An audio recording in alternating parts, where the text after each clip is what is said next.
Alhamdulillahi Rabbil Alamin Alladhi arsala rasulahu ma'al kitabil mubin wa dinil qawim arsalahu basyira wa nazira lisalamatin nas wa sa'adatihim fid dunya wal akhirah. Asyhadu an la ilaha illallah wahdahu la syarikalah lam yalid wa lam yulad wa lam yakul lahu kufuwan ahad. Wa asyhadu anna Muhammadan abduhu wa rasuluh sallallahu alaihi wasallam la nabiyya ba'dah. Amma ba'd. Allahumma shalli wa sallim ala nabil karim Muhammad wa ala alihi wa ashabihi wa man tabi'ahu bi ihsanin ila yaumiddin. Ya ayyuhal muslimun, usikum wa nafsi bittaqwallah faqad fazal muttaqun. Ittaqullaha haqqa tuqatih wa la tamutunna illa wa antum muslimun. A'udzu billahi minasy syaithanir rajim. Bismillahirrahmanirrahim. Ya ayyuhalladzina amanu dkhulu fis-silmi kaffah wa la tattabi'u khutuwatis syaitan innahu lakum aduwwun mubin.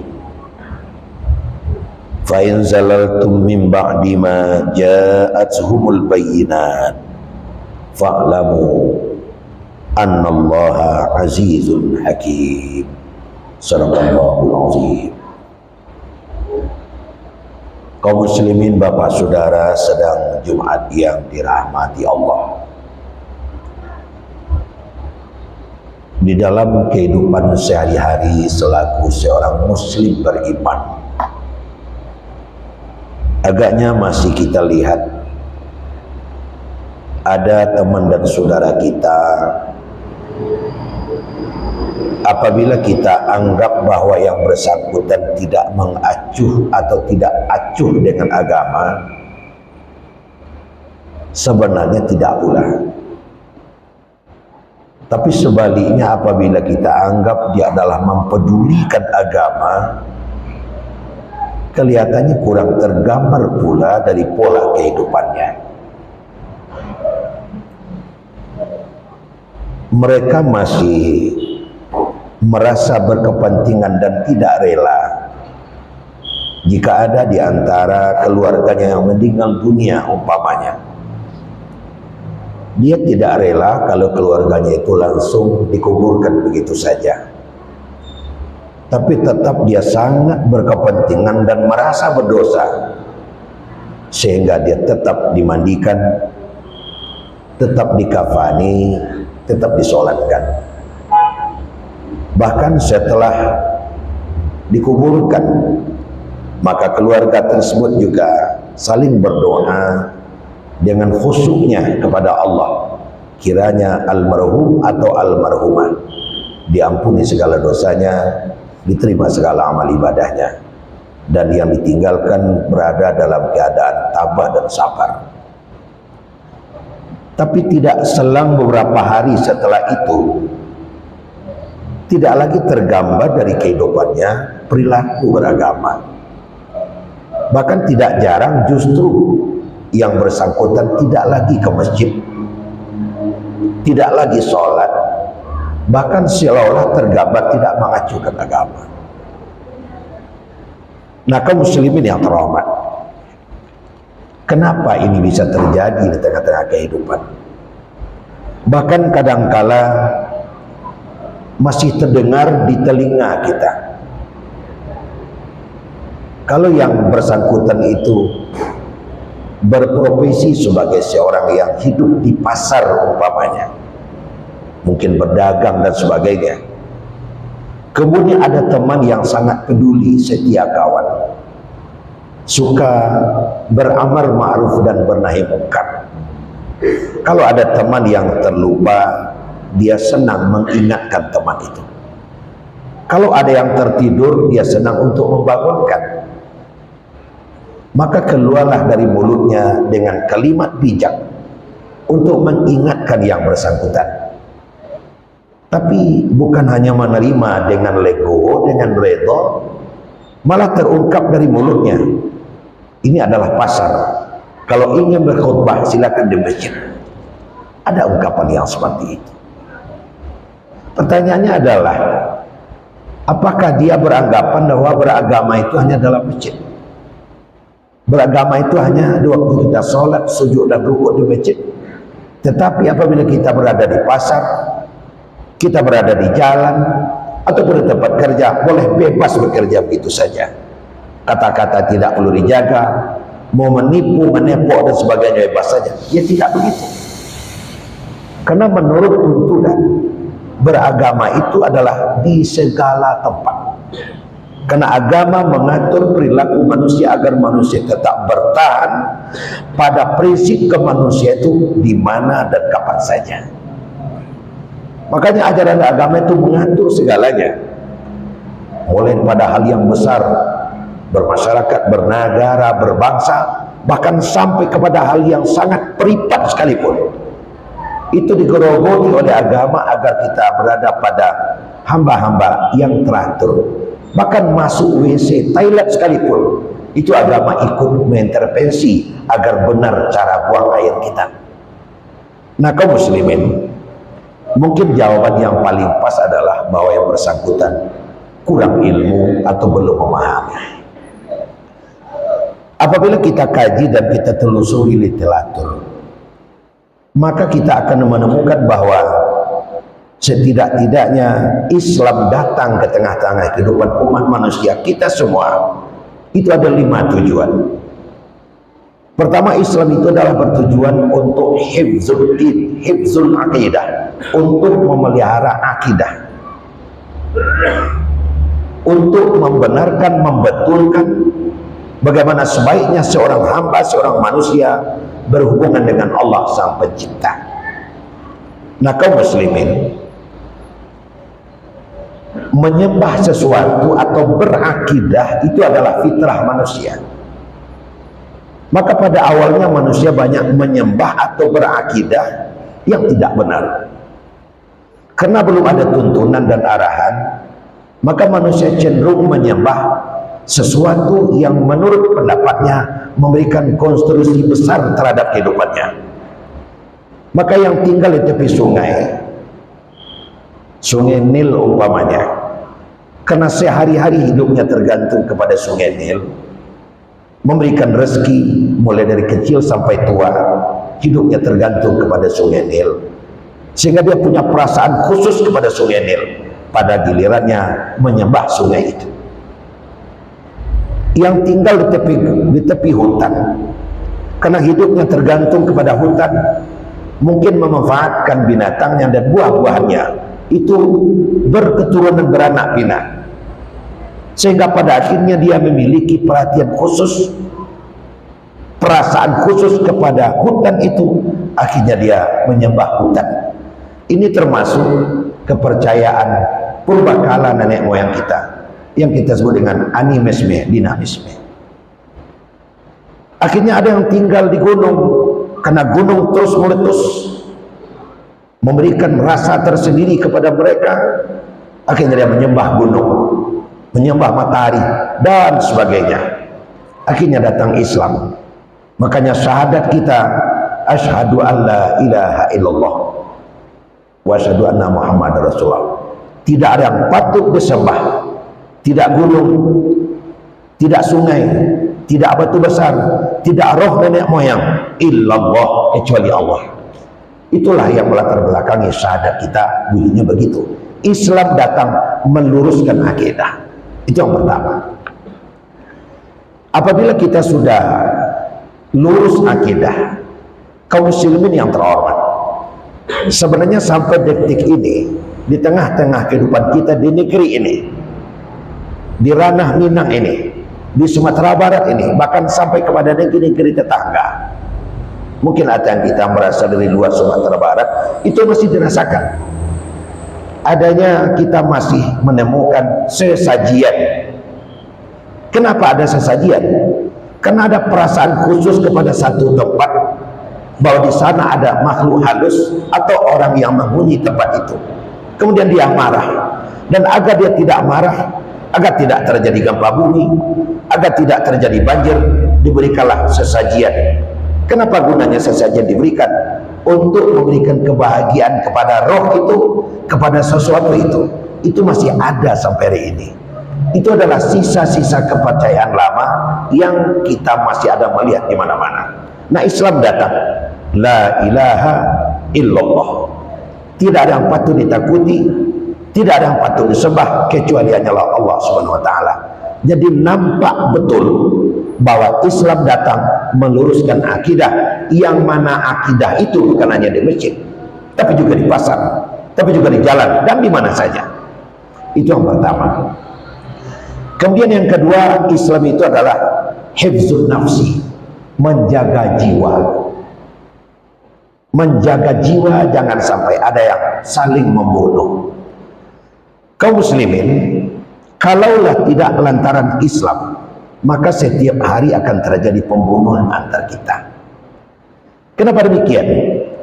Karena sifat asli atau esensial kapital namanya, sifat asli manusia itu, siapapun dia, dimanapun dia berada, maka manusia sama-sama saja keinginannya ingin mendapatkan posisi nomor satu di dalam aspek apa saja. Yang menjual ingin mahal, yang membeli pasti ingin murah, mencari sesuatu ingin cepat dapat, dan cepat dapat untungnya juga besar. Semua kita berpendapat seperti itu.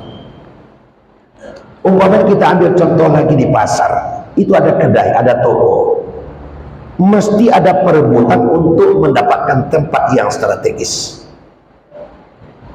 Nah, kaum muslimin, kalaulah tidak ada aturan, maka akan terjadi perkelahian, akan terjadi perebutan, dan perebutan itu tidak mustahil ujung-ujungnya adalah pembunuhan.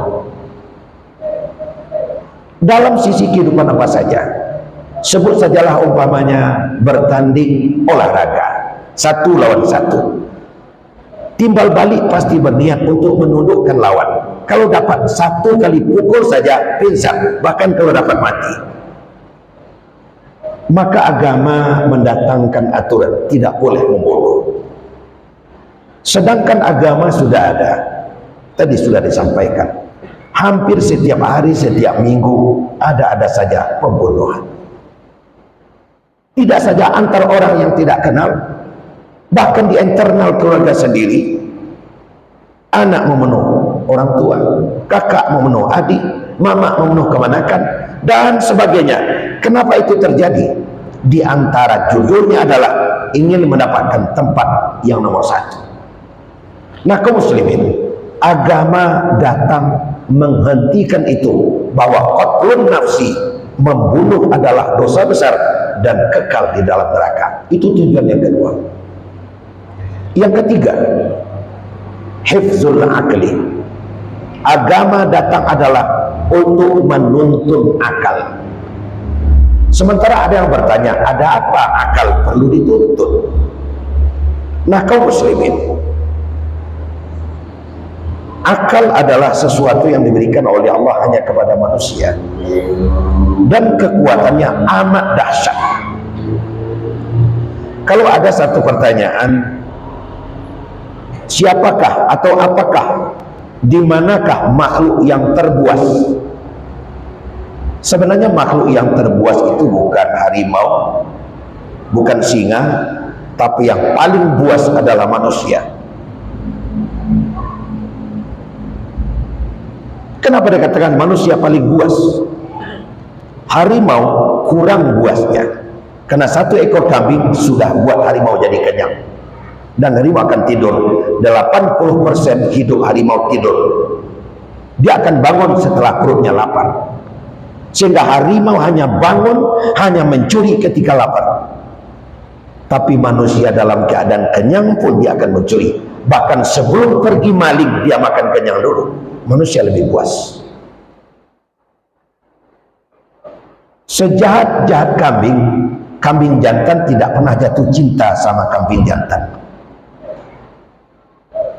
Sejahat-jahat sapi betina tidak pernah sayang kepada sapi betina. Tapi lain halnya dalam kehidupan manusia. Manusia makhluk terjahat, makhluk terpuas. Manusia punya akal. Akal akan selalu mencari agar jarak jadi dekat, agar perbuatan berat jadi ringan, yang sulit jadi gampang. Ada yang positif, tapi tidak semuanya positif. Pada tahun 40-an ke Makkah 1 tahun, kemudian terus menjadi 8 bulan, 6 bulan, 3 bulan, sekarang hanya 40 hari bolak-balik. Itu yang positif. Kaum muslimin tak hormat. Berbagai macam eksperimen dilakukan oleh akal manusia sehingga hari ini dunia sudah terasa sangat kecil. Dunia kita masukkan ke dalam kantong kita. Media sosial sudah begitu sangat. Pada saat terjadi bombardir Israel di Palestina, saat itu kita sudah bisa saksikan di sini. Itu kecilnya dunia. Dengan kemampuan akal yang ada pada manusia, manusia bisa berbuat apa saja. Dulu padi 6 bulan, sekarang padi berumur 3 bulan. Bahkan anak-anak kita di ITB sudah ada padi 1,5 bulan. Tapi hasilnya belum begitu memadai. Coba terus, mungkin ada 75 hari. Itu yang positif. Tetapi kalau tidak dituntun oleh akal itu berbahaya. Kalau hari ini ada ayam baru menetas dari telur, menetas dari telur 18 hari sudah bisa dibuat sambal. Sebenarnya kaum muslimin, manusia pun bisa dibegitukan. Cuma apa jadinya kalau manusia dibuat seperti ayam? Maka akal dituntun oleh agama bahwa ada hal-hal yang boleh dilakukan, ada hal-hal yang tidak boleh dilakukan. Sulit kita bayangkan kalau akal berjalan dengan sendiri tanpa bantuan hidayah agama. Itu berikut yang keempat. Guna agama itu adalah hifzul mal, untuk memelihara harta. Nah kaum muslimin, mencari harta, menumpuk harta adalah syahwat untuk setiap kita. Setiap harta harus jelas ada kepemilikannya. Hak bamilik, arato wapunyo, harus jelas. Karena kalau hak harta sekecil apapun tidak jelas kepemilikannya adalah sumber perpecahan. Maka agama membuat garis. Al-Quranul Karim 30 juz. Pada umumnya dalam Al-Quran ini adalah hukum-hukum global. Dirikanlah sholat, bagaimana cara sholat, Nabi yang mengajarkan. Silakan berpuasa, wajib berpuasa, bagaimana berbuka, bersahur, Nabi yang menjelaskan. Tapi tidak dalam masalah harta. Dalam masalah harta, Allah langsung turun tangan. Lihat sudah An-Nisa ayat 11-12. Apabila seorang suami meninggal, istri mendapat 1/8 kalau ada anak, istri mendapat 1/4 kalau tidak anak-anak, dan terus kalau ada anak maka ayah mendapat 1/6. Bapak ibu kaum muslimin berbahagia. Kenapa Allah langsung turun tangan dalam harta? Karena ini sangat rawan. Oleh karena sangat rawan, Allah sampai kepada rinci-rincinya turun tangan. Yang paling mudah dan gampang dalam kehidupan adalah menambah dan mengurangi. Tapi yang paling sulit adalah membagi. Maka hifzul mal dalam masalah harta, agama langsung turun tangan. Kalau kita coba untuk menginventaris segala hal yang terjadi di tengah-tengah kehidupan, perkelahian, percecokan, yang pada akhirnya sampai kepada pembunuhan, biasanya temanya itu adalah harta, temanya adalah uang. Maka sistem kepemilikan harta di dalam Islam diatur sedemikian rupa. Kalau ada orang yang hartanya sudah berlebih, ada zakat. Tidak boleh berlebih tanpa ada kendali, ada zakat. Ada du'afa, ada orang miskin, dan sebagainya. Itu guna agama yang keempat. Dan yang terakhir, kita sadari dan kita insafi, agama Islam adalah untuk hifzun nasal, agar garis keturunan terjaga dengan jelas. Nah, kaum muslimin, kadangkala kita merenung, kalaulah tidak ada aturan agama di dalam bernasal, di dalam berketurunan, mungkin kita yang lelaki ini setiap kelok jalan dan setiap kampung akan ada anak kita berserakan. Kita diatur beranak pinak dengan agama. Tapi kalau makhluk lain seperti yang banyak di sini, berok, karo, itu hanya diatur oleh yang disebut dengan musim kawin, musim beranak. Ketika sapi betina belum, musim kawinnya belum datang, dia tak butuh kepada pejantan. Walaupun dikurung dalam satu kandang, jantan dan betina, mereka tidak akan kenalan, paling berkelahi. Tapi kalau musimnya datang, yang betina butuh bejantan, yang bejantan butuh betina. Tapi bagaimana dengan manusia? Manusia tidak punya musim. Dalam bahasa lain, berkepanjangan saja.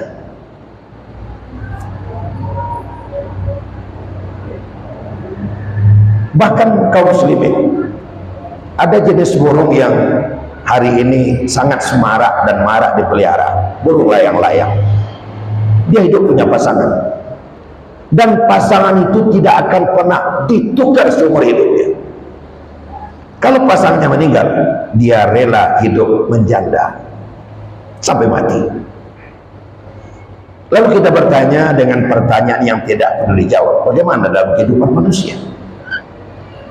Kita sulit membayangkan betapa hiruk pikuknya, betapa ribet dan tidak menentu arahnya dalam sistem berketurunan kalau tidak ada agama. Nah, kaum muslimin, bagaimanakah aturan agama dalam sistem berketurunan? Allah Subhanahu wa ta'ala meletakkan keinginan berketurunan dalam dunia binatang kepada penciuman. Kalau masanya sudah sampai, waktunya sudah tiba, yang betina mengeluarkan aroma, dan aroma itu tercium oleh bejantan. Kalau manusia tidak. Manusia apabila masanya sudah sampai, Allah akan taruh rasa ingin untuk berketurunan itu pada mata, sehingga perlu ada penglihatan. Lalu pertanyaan, apakah yang dilihat? Allah tempelkan pula di lawan jenis. Ada wilayah-wilayah tertentu pada tubuh kita yang apabila terlihat oleh lawan jenis muncul keinginan untuk berketurunan, namanya aurat. Aurat perempuan lebih banyak daripada lelaki. Nah, kaum muslimin, agama mengatur apabila syarat belum terpenuhi, haram memperlihatkan aurat dan haram pula melihat aurat. Itu agama yang mengatur.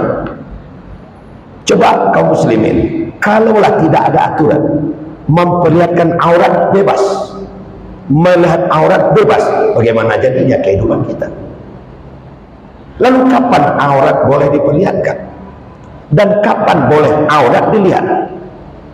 Apabila sudah ada SIM, surat izin melihat aurat, yang namanya nikah. Sehingga aurat hanya boleh dilihat apabila terjadi 4 hal. Pertama, litobib, untuk keperluan berobat, itu boleh dokter melihat. Yang kedua, lisyahadah, kesaksian di muka hakim di pengadilan, mungkin dipukul, melihat tingkat kehijauannya, boleh dilihat. Yang keempat, lizaujah, untuk suami istri, itu yang ketiga. Dan yang terakhir, yang keempat, adalah untuk keperluan privat, mandi dan sebagainya. Apabila tidak 4 macam ini, haram melihat aurat. Itu adalah aturan agama. Maka agama betul-betul hifzun nasab. Nah, kaum muslimin, Dari kelima macam itu, kalau diikuti dan kalau dijalankan, insya Allah kita akan selamat dan akan nampak di tengah-tengah tampilan kehidupan kita bahwa kita sesungguhnya adalah orang yang menghiraukan, mempedulikan agama. Ringan diri ini berhenti sejenak walaupun kita musafir untuk berjumat. Kenapa? Karena kita orang yang menghiraukan agama. Mudah-mudahan kita akan berikan oleh Allah istiqamah dalam mengamalkan agama ini. Fa'tabiru ya ulil absar la'allakum tuflihun.